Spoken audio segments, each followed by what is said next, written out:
अस्सलाम वालेकुम व्यूअर्स, क्या हाल चाल है? ठीक ठाक खैरियत। आज एक नई वीडियो के साथ मैं हाजिर हूँ chemistry for all by Ayaz.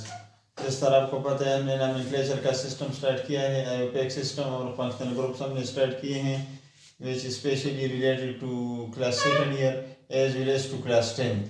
ये क्लास 10 में भी है, क्लास सेकंड ईयर में भी है फंक्शनल ग्रुप्स और उनका आयोपेक सिस्टम। तो आज जो टॉपिक है हमारे पास डिस्कशन के लिए वो हमारे पास है अमाइन। कि अमाइन क्या है, किस तरह हम अमाइन को आइडेंटिफाई कर सकते हैं, किस तरह हम अमाइन को पहचान सकते हैं कि अमाइन किस फैमिली का नाम है और इसका फंक्शनल ग्रुप क्या है।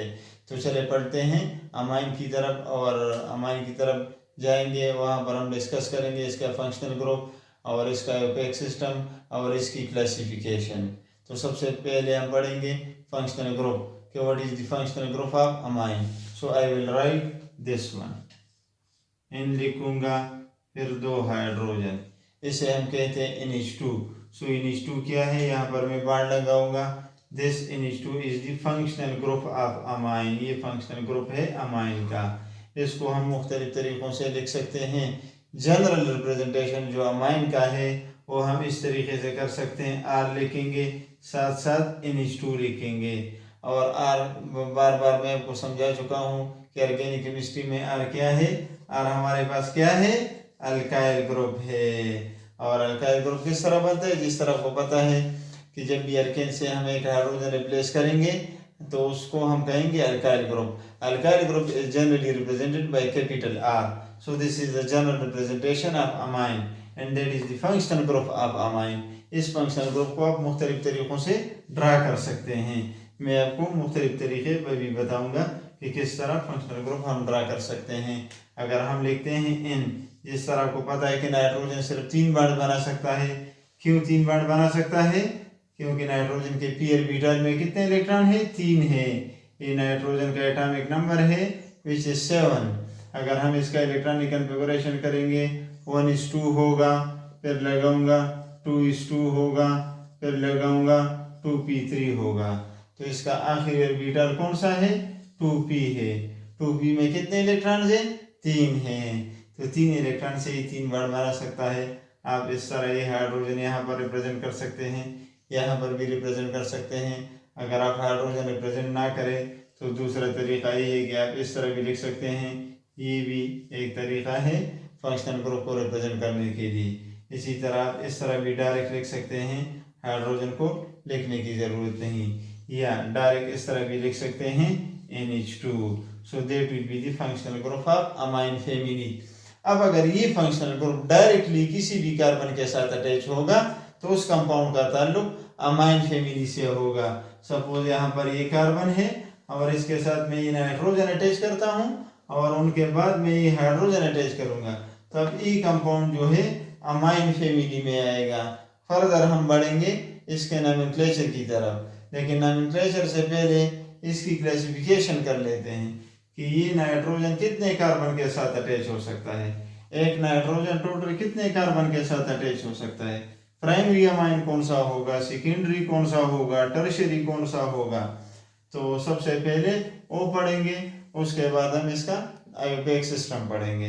तो सपोज मैं लिखता हूँ यहाँ पर एक अल्काइल ग्रुप है, यानी एक कार्बन के साथ अमाइन का फंक्शनल ग्रुप अटैच है, एक ही अमाइन हो गया। अब इस हाइड्रोजन को मैं रिप्लेस करता हूँ और उसकी जगह एक दूसरा अल्काइल ग्रुप लगाता हूँ R। अल्काइल ग्रुप का मतलब क्या है, असल में कार्बन और 3 हाइड्रोजन। ये तीसरा मैं लिखता हूँ, अब ये नाइट्रोजन है और दोनों हाइड्रोजन को मैं रिप्लेस करता हूँ बाय R। तो ये हमारे पास ये बन जाएगा। तो इस नाइट्रोजन को देखे जिस पे मैंने स्टार लगाया है, यहाँ पर फिर आप इसको देखे इस पे भी मैंने स्टार लगा लिया, यहाँ पर भी स्टार लगा लिया। तो ये नाइट्रोजन के साथ सिर्फ एक कार्बन अटैच है, या नाइट्रोजन सिर्फ एक अल्काइल ग्रुप के साथ अटैच है, या एक अल्काइल ग्रुप अमाइन के साथ अटैच है, तो इसको हम कहते हैं primary amine. Primary amine is represented by 1 with a degree, this is primary carbon. अब हमारे पास ये दो जो अल्काइल ग्रुप्स हैं, अगर नाइट्रोजन 2 अल्काइल ग्रुप के साथ अटैच होगा तो फिर उसे हम कहेंगे सेकेंडरी अमाइन। जब अमाइन का फंक्शनल ग्रुप 2 कार्बन के साथ डायरेक्टली बॉन्डेड है। यहाँ पर अमाइन का फंक्शनल ग्रुप 3 कार्बन के साथ डायरेक्टली बॉन्डेड है, तो इसे हम कहेंगे टर्शियरी अमाइन। तो that is the classification of amine कि प्राइमरी अमाइन क्या है, सेकेंडरी क्या है, टर्शियरी क्या है। जब अमाइन का फंक्शनल ग्रुप 1 कार्बन के साथ अटैच होगा तो प्राइमरी अमाइन होगा। जब 2 के साथ अटैच होगा फंक्शनल ग्रुप ऑफ अमाइन तो सेकेंडरी अमाइन होगा। जब अमाइन का फंक्शनल ग्रुप 3 कार्बन के साथ अटैच होगा तो टर्शियरी अमाइन होगा। तो इसका मतलब है कि हाइड्रोजन जरूरी नहीं है अमाइन में, अमाइन में नाइट्रोजन जरूरी है। हाइड्रोजन आर रिप्लेसेबल, हाइड्रोजन को हम रिप्लेस करते हैं। किस चीज से रिप्लेस करेंगे? अल्काइल ग्रुप से रिप्लेस करेंगे, कार्बन से रिप्लेस करेंगे। So that was the classification of amine कि प्राइमरी, सेकेंडरी और टर्शियरी अमाइन किसे कहते हैं और क्यों इनको प्राइमरी या सेकेंडरी और टर्शियरी अमाइन कहा जाता है। नॉमेनक्लेचर की तरफ अगर हम आएंगे तो मैंने आपको बताया था कि हम अल्केन लेंगे क्योंकि तमाम ऑर्गेनिक कंपाउंड अल्केन से बने हैं, यानी डिराइवेटिव है हाइड्रोकार्बन के जितने ऑर्गेनिक कंपाउंड हैं। तो अगर मैं ई रिप्लेस करूंगा और उसकी जगह अमाइन लगाऊंगा तो मेरे पास क्या हो जाएगा? अल्केन अमाइन हो जाएगा या अल्कन अमाइन हो जाएगा। तो इनके नेम के आखिर में अमाइन आएगा and the E of alkane will be replaced bye amine. तो यहाँ पर ये नॉमेनक्लेचर होगा, यानी ये पेरेंट नेम होगा। ठीक है मेरी जान। तो अब जो है हम करते हैं एक कार्बन, अगर एक कार्बन में यहाँ पर लगाता हूँ, अगर अल्केन में एक कार्बन है तो उसे मीथेन कहते हैं। अब हाइड्रोजन में रिप्लेस करता हूँ, उसकी जगह अमाइन का फंक्शनल ग्रुप लगाऊंगा।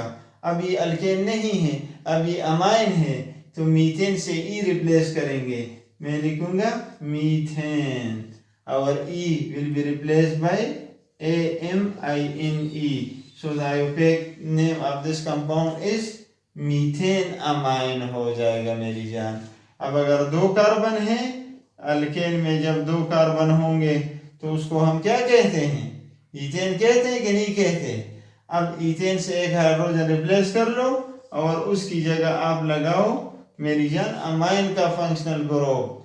तो अब ई of ethane will be replaced bye amine. तो इसका आयुपेक नेम क्या हो जाएगा? ईथेन अमाइन हो जाएगा, या आप डायरेक्टली इथेनामाइन भी कह सकते हैं मेरी जान। ठीक है। तो इसी तरीके से आप ये फंक्शनल ग्रुप्स और आयुपेक सिस्टम आप अमाइन कर सकते हैं कि भाई सेकेंडरी अमाइन कब होगा, टर्शियरी कब होगा।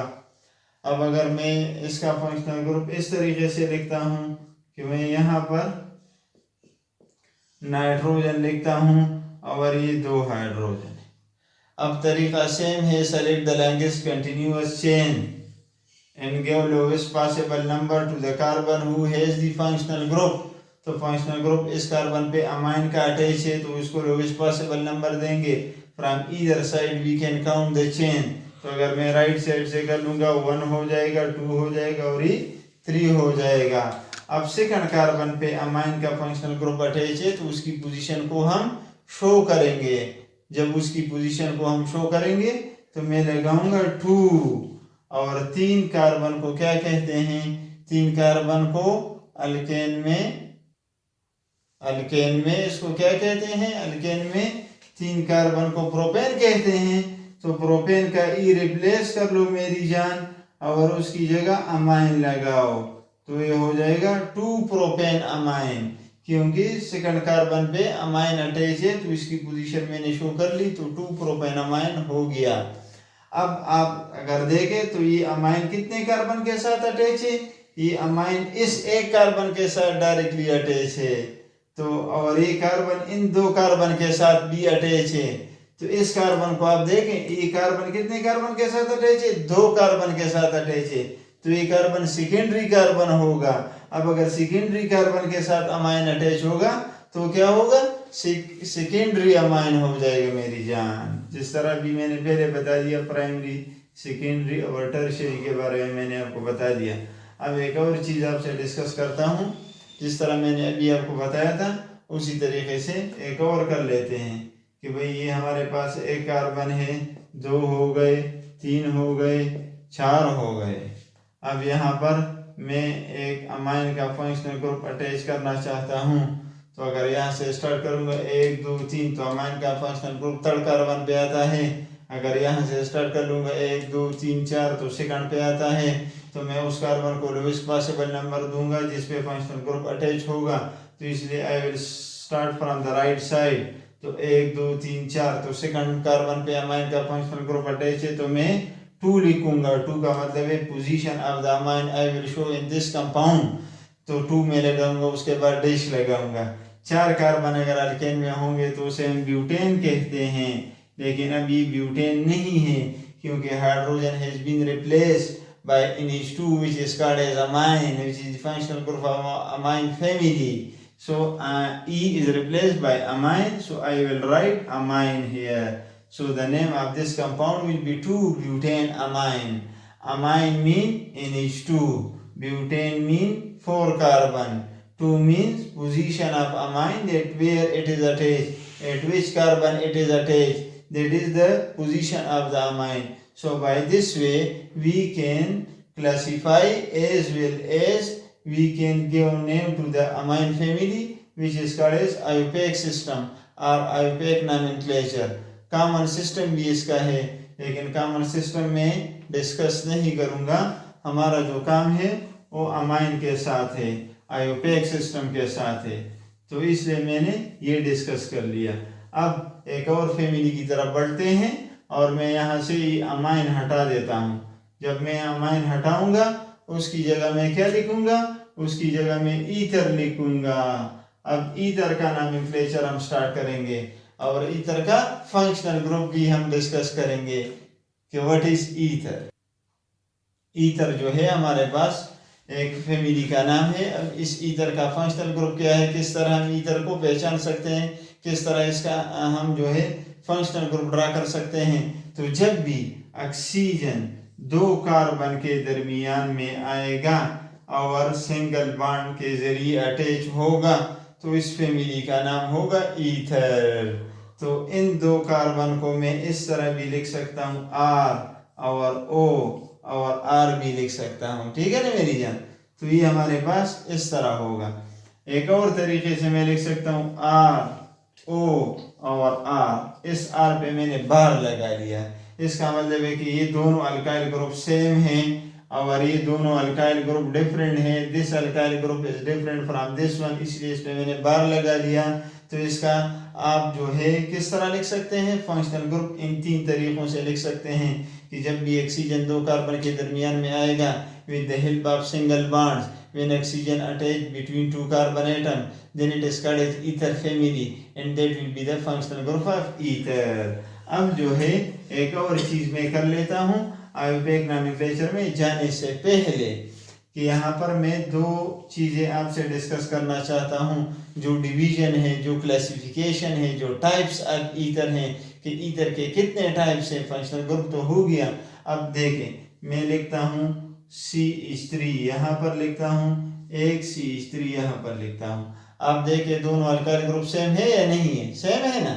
अब यहाँ पर मैं लिखता हूँ ये अल्काइल ग्रुप जिसे हम कहते हैं इथाइल, यहाँ पर लिखता हूँ ये अल्काइल ग्रुप जिसे हम कहते हैं इथाइल। अब इन दोनों अल्काइल ग्रुप्स को मैं चेंज कर लेता हूँ, एक साइड पे CH3 कर लेता हूँ, दूसरी साइड पे ये इथाइल ग्रुप अटैच करता हूँ। अब जब दोनों अल्काइल ग्रुप सेम होंगे तो फिर इस ईथर का नाम होगा सिंपल ईथर। इसी तरह ये अल्काइल ग्रुप भी सेम है तो इस ईथर को भी हम कहेंगे कि ये भी सिंपल ईथर है। लेकिन अल्काइल ग्रुप्स अगर डिफरेंट है, एक मीथाइल है दूसरा इथाइल है, तो फिर इस ईथर का नाम होगा मिक्स्ड ईथर। तो इसका मतलब क्या हुआ, ether has 2 types. One is called as simple ether, the other is called as mixed ether. Simple ether is that ether when both the alkyl groups are same, and mixed ether is that ether when both the alkyl groups are different from each other. Therefore, ether has 2 types. That is actually the classification of ether. After this, we will go towards IUPAC system of ether. Ether को हम किस तरह नाम देंगे। अब आप गौर से देखें, इसमें कुछ ट्रिक हैं और ट्रिक आपको बताऊंगा कि ऑक्सीजन तो दरमियान में आ गया, यहाँ पर एक चेन है, सपोज उसमें 2 कार्बन है, और इस साइड पे एक चेन है, उसमें 1 कार्बन है। तो जिस चेन में ज्यादा कार्बन होंगे उसको एज ए पेरेंट नेम के तौर पे इस्तेमाल करेंगे, और वो पेरेंट नेम अल्केन का होगा। और ये अल्काइल ग्रुप जो शॉर्ट चेन में है, जिसमें कार्बन कम है, उस चेन को क्या कहेंगे? उस चेन को मैं नाम देता हूं अल्काक्सी का। अभी आप कहेंगे कि अल्काक्सी क्या है? तो जब अल्काइल ग्रुप ऑक्सीजन के साथ अटैच होगा तो फिर alkyl YL is replaced by OXY, तो अभी अल्काक्सी हो गया है। अब अगर दोनों लेंथ ऑफ कार्बन सेम है, दोनों साइड पे सेम कार्बन अटैच है, तो एक को एज ए अल्केन इस्तेमाल करेंगे, दूसरे को एज ए अल्काक्सी इस्तेमाल करेंगे। लेकिन अगर कार्बन चेन डिफरेंट है तो फिर एक अल्केन होगा जो लॉन्ग चेन है, जिसमें कार्बन ज्यादा है, और जिसमें कार्बन कम है that will be used as a alkoxy. Alkoxy mean alkyl group is attached to oxygen. तो इस अल्काक्सी की पोजीशन हम शो करेंगे कि अल्काक्सी किस कार्बन पे अटैच है और चेन में कितने कार्बन हैं। तो स्टार्ट कर लेते हैं सबसे सिंपल कंपाउंड से कि एक ऑक्सीजन है, दोनों साइड पे सेम कार्बन है, तो इस एक को मैं लूंगा अल्केन। तो अल्केन में अगर एक कार्बन है तो उसे मीथेन कहते हैं मेरी जान। और ये दूसरा चेन जो है वो मैं अल्काक्सी के तौर पे लूंगा, तो ये मीथाइल हो जाएगा, और मीथाइल ऑक्सीजन के साथ अटैच है, तो मैं लिखूंगा methoxy. Methoxy, methane will be the IUPAC name of this compound. अगर आप नहीं समझे तो एक और कर लेते हैं। सपोज ये 2 कार्बन है, तो अल्केन में जब 2 कार्बन होंगे उसको हम इथेन कहते हैं, और यहाँ पर मैं एक अल्काइल ग्रुप अटैच करता हूँ in the form of methyl. Now this methyl has 1 carbon and this ethyl has 2 carbon, therefore the ethyl will be used as ethane, and this methyl will be attached to the oxygen, then it is called as methoxy. So now this is called as methoxyethane. एक और कर लेते हैं, ये oxygen है और ये 3 carbon है, और यहाँ पर मैं ये 2 कार्बन लगा लेता हूँ। ठीक है मेरी जान। अब आप देखें ये इस चेन में ज्यादा कार्बन है, that will be used as a parent chain. तो 3 कार्बन को अल्केन में क्या कहते हैं? प्रोपेन कहते हैं। अब ये इथाइल ग्रुप है, आप देखें C2H5 है या नहीं है? ये 3 हाइड्रोजन और 2 तो 5 हो गए। अब अगर ये इथाइल ऑक्सीजन के साथ डायरेक्टली अटैच है then it is called as ethoxy, not ethyl. तो यहाँ पर मैं लिखूंगा ethoxy propane, that will be the IUPAC nomenclature of ether की। ईथर को हम इस तरीके से नाम देंगे, एक चेन को अल्केन के तौर पे यूज करेंगे, that will be the parent chain, और दूसरा चेन जो है वो हमें अल्काक्सी के तौर पे इस्तेमाल करेंगे। अल्काक्सी क्या हो जाएगा? जब अल्काइल ग्रुप ऑक्सीजन के साथ अटैच है तो फिर हम इसे अल्काक्सी कहते हैं। एक और कंपाउंड कर लेते हैं।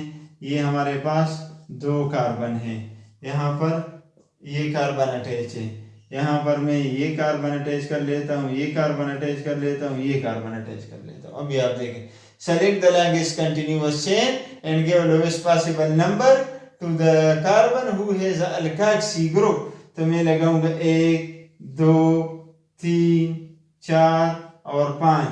4 नंबर कार्बन पे ये अल्काक्सी का ग्रुप अटैच है, जिसे हम मीथॉक्सी कहेंगे।